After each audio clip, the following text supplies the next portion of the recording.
Please give a warm welcome to Ronnie D.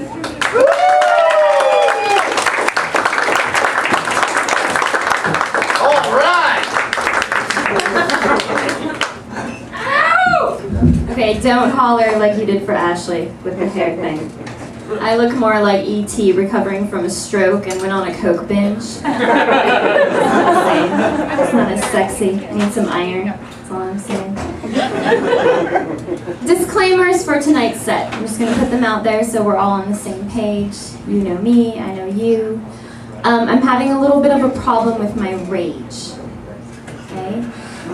And I mean rage inwards and outwards. So I've been taking this new time-release sedative, which every time I want to stab someone else or myself, I release one into my mouth. So I have like a Pez dispenser, you know, at my desk. And I've released about 7 or 9 today. And as Stacy, the bartender, pointed out tonight, we've got $3 Estonian vodka, so how can I pass that up, right? So I'm a little drunk as well. And I had all these things planned, and I was trying so hard. I was like, I'm going to the hidden house, and the lighting's so fucking good. Oh my god. I'm gonna lock it down. And then 4th of July came, you know? And I celebrated freedom, as most people celebrate freedom. Which was interesting, and she's like, I don't know how to celebrate freedom. Red, white, and blue, okay? Red, white, and blue. But then Dawn Steinmetz was here, and I was like, well, I can't really talk about that, can I? Because, you know, Poe comes in and ruins my shit all the time. Poe came in one night.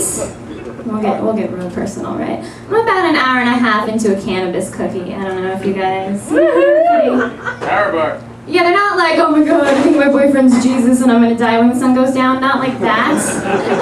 But, you know, hey, I should probably chill and look at something alive. So I think that's And there's a knock at my door. And it's a homicide detective. There was a shooting in the alley behind my house, and the guy ran through my backyard. And now I've got to go, baked out of my mind, with a homicide detective into my backyard and show him around. He's got a fucking flashlight, and he's like down on his knees, like skimming and shit. And I'm like, oh my god, he's gonna do it, and we fucked there.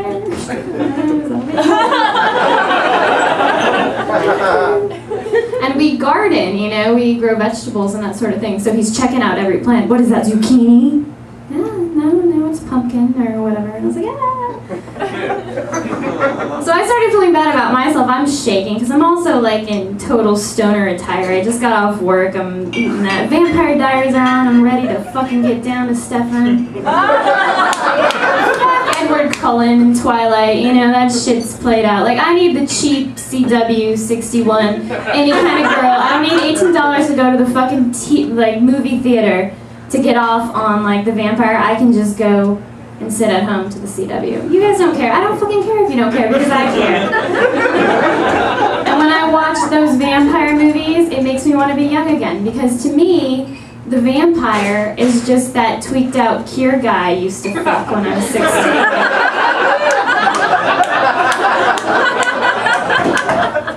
And I want to be young again, and I read that shit, and I'm like, oh yeah, he's always there to save me. Because he's stalking you. And the vampire is a little aggressive, which, you know, and I know someone talked about Twilight earlier, you know, and you learn a lot about, okay, I'm reading Twilight, don't judge me, I'm doing it as a feminist criticism. And because I haven't fucked my boyfriend in a while, and hopefully we'll get to that. I don't know how much time I have, I don't know how long it's been.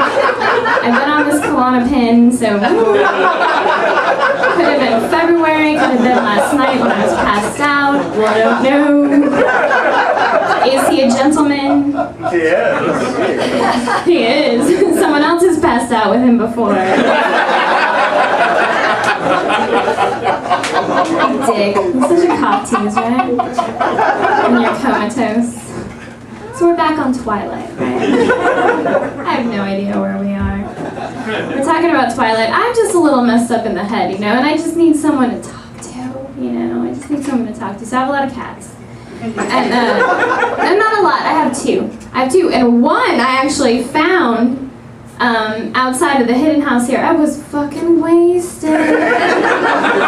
After a show, you know, took a cat home. I was a little new, you know, a little bit better than normal. But I totally forget that I take this cat home. The next morning I wake up and I look at the pillow and she's there. I'm like, oh, fuck. Commitment. Be careful when you drink.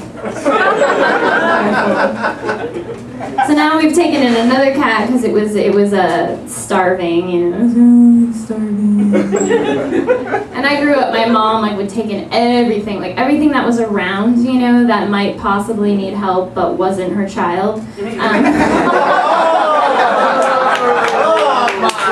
I mean, she might cage her children, but, you know, give them emotional support. Just go do some E in the 90s, it's fine. You feel really good about yourself. You're in that fucking bright fur outfit dancing in the Walgreens with some gay dudes.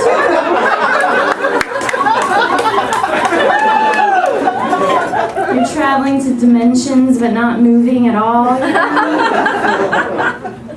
Polish Catholic thumbs up. Yeah. Mom, right?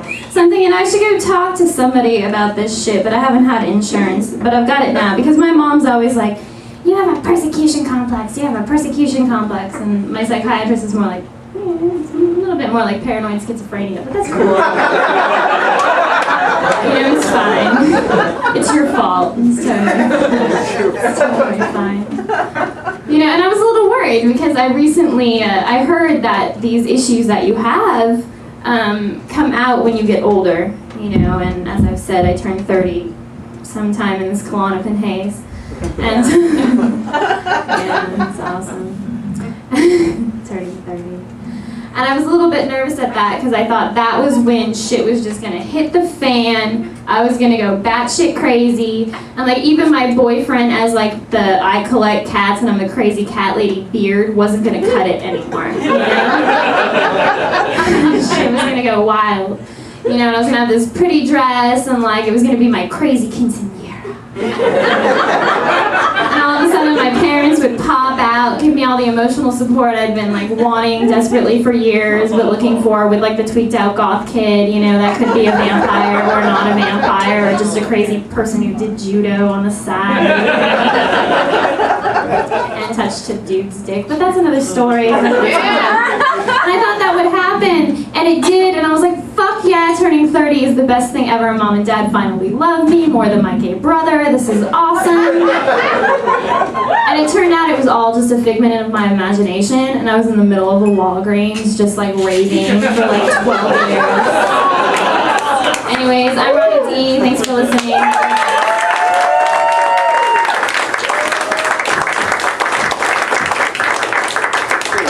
That's good. Ronnie D. Keep it going.